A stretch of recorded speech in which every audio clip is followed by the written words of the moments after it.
drivers are already running into problems during their Thanksgiving getaway. The trouble started early this morning and they're continuing right now. This is Route 1 in Old Town Alexandria. It's closed because of a water main break. Crews are diverting traffic through the area and they hope to finish those repairs by 4 o'clock this afternoon. We want to check the conditions in Maryland now. This is a live look at the Beltway near the I-270 spur in Montgomery County. Not that bad at this hour. Brianne Carter has been on the roads for us all day and she has more. The big Turkey Day getaway is a little more tricky this year thanks to Mother Nature. We left South Carolina, the weather was in the 60s. And yeah, I think it's like 30s now.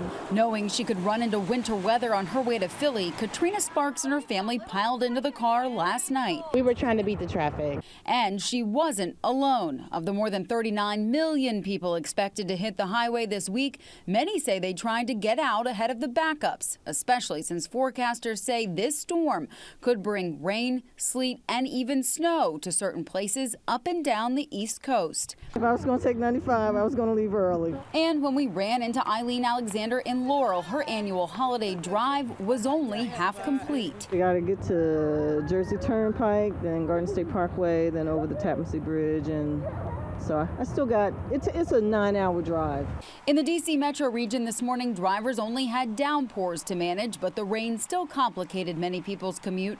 From standing water to a crash on the Beltway, it was bumper to bumper for some drivers starting out their Thanksgiving trek. We were making about a mile every, 2 miles every half hour. Some just say they hope to be there in time for turkey and all the trimmings.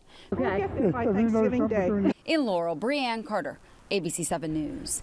Well, and over to the airports now, where the trip home depends on the weather in other cities, and that had some people here trying to leave early. Already, there have been more cancellations today than yesterday. John Gonzalez continues our team coverage now from Reagan National Airport. On a day when security checkpoints nationwide screen nearly 1 million more people than an average day, here at Reagan National Airport, travelers arrived extra early. And once again, red delayed flights were visible all over the boards around the nation. I just missed my connection to Albany, and I'm hyperventilating. Even some of the most seasoned passengers, like this little one about to board her 6th flight, knew to fly early in the day. Her nerves a non-factor as she turns our microphone's windscreen into a clown nose for Mom. Yeah, calling the airlines and everything, making sure nothing's delayed or canceled. No clowning around from the airlines here. U.S. Airways set up a makeshift checkpoint next to the electronic kiosk, quickly tagging people's bags and trying to relieve traffic at the counters. We've had about 200 flight cancellations across the U.S. so far this morning. Delays starting to hit Philadelphia and New York. And delays and cancellations are expected for the next couple of days, thanks in part to a nasty storm slamming the East Coast with snow and rain. It came at the worst time possible for travelers, 20 states directly in its path, and a possible tornado touchdown in North Carolina.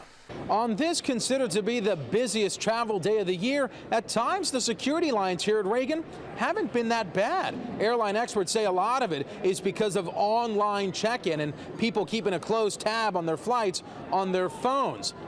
3 million people expected to travel by air this long holiday weekend, roughly 25 million over the next 2 weeks. It was many hundreds of dollars to change our tickets, but we had family plans in Chicago that we can't miss. At Reagan National Airport, John Gonzalez, ABC 7 News.